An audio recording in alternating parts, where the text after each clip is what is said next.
Freemasons and the urban feng shui of Washington, D.C.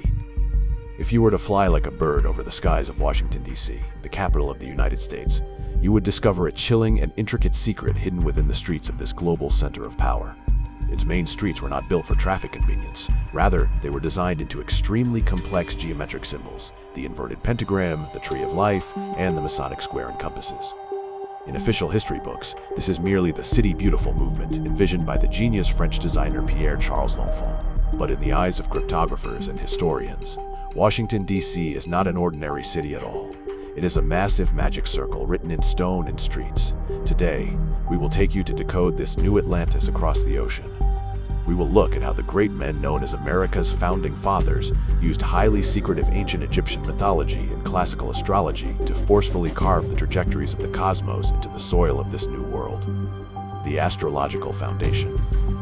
To understand the secret of Washington, we must go back to September 18, 1793. On this day, the cornerstone laying ceremony for the United States Capitol took place. If you think this was just an ordinary official celebration, you are completely wrong. It was a profoundly pure and ancient Masonic occult ritual. This date was absolutely not picked at random by the president flipping through a calendar. It was meticulously calculated by top astrologers within the Freemasons. Astronomers have retraced the astrological alignment of that day. Jupiter was in Libra, representing the ultimate expansion of law and justice. Even more crucially, Sirius, the brightest star, representing the magic goddess Isis in ancient Egypt, was perfectly rising over the skies of Washington at that exact moment. George Washington, adorned in the full regalia of a Masonic master, followed the ancient Egyptian tradition of temple building by pouring corn representing abundance, wine representing joy, and oil representing peace onto the cornerstone.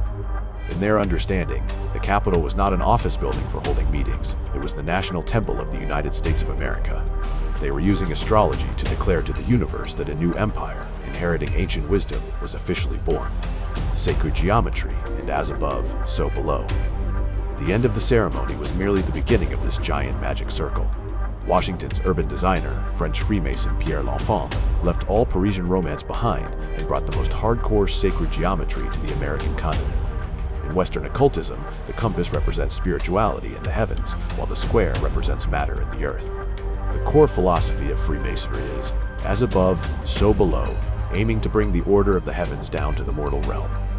If you overlap a map of Washington, D.C., with a standard star chart, you will be shocked to find that the intersecting angles of main arteries like Pennsylvania Avenue perfectly align with the rising and setting trajectories of important stars during the winter and summer solstices.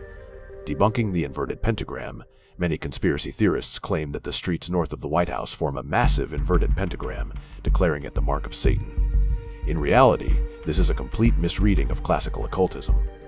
In Freemasonry and ancient Pythagorean schools, the inverted pentagram is by no means a demon. It represents spirit descending into matter. This means that the leader residing in the White House must have their power constrained and guided by a higher dimensional spiritual force. It is a political blessing deeply rooted in classical philosophy. An Egyptian replica, obelisks and domes. If you think the geometric shapes of the streets are mere coincidence, then when you stand in the center of the National Mall, you will have a strong illusion. This is not America. This is clearly a replica of ancient Egypt. Architectural metaphors. At both ends of this central axis of power stand two buildings imbued with profound yin and yang metaphors. The masculine. At one end is the 69-meter-tall Washington Monument. It is not only the tallest stone structure in the world, but also an extremely standard ancient Egyptian obelisk.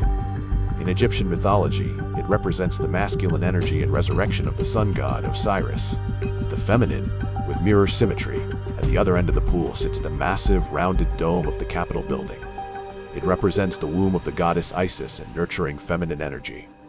Every day, as the sun moves, the shadow of the Washington Monument slowly extends across the reflecting pool, ultimately pointing toward the Capitol dome at a specific time.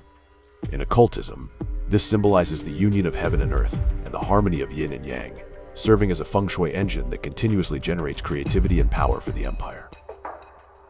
The apotheosis of Washington. The breathtaking dome. Fresco. When you walk inside the Capitol dome and look up, you will see a massive fresco titled The Apotheosis of Washington. George Washington ascends to heaven like a god, flanked not by Christ and angels, but by the Roman gods of war, wisdom, and the sea. In an extraordinarily arrogant yet highly romantic manner, the founding fathers of America directly enshrined themselves into the mythological genealogy of Olympus, the ultimate utopia, a new Atlantis. Why would a group of American founding fathers, who claimed to believe in reason and the Enlightenment, bury so many ancient Egyptian and astrological codes in the soil of a new city? Because in the 18th century, science and occultism had not yet parted ways. These Freemasons deeply believed in the grand vision of the English philosopher Sir Francis Bacon to build a new Atlantis. They did not want to merely establish a secular government that collected taxes. They wanted to forge humanity's ultimate utopia. In this utopia, humanity would need neither kings nor popes. Law and order should be like the stars in the sky, eternal, precise, and unalterable. They carved pyramids, astrology, and geometric codes into stone, not only to display power, but also to leave a spiritual memorandum for future generations. The operation of the state must align with the laws of the universe. Whether or not these mysterious Masonic feng shui layouts truly blessed the rise of this superpower over the past 200 years, it demonstrates to us one of the most romantic engineering miracles in human history, a group of mortals wielding supreme power, attempting to use marble and streets to reflect the entire starry sky upon the earth.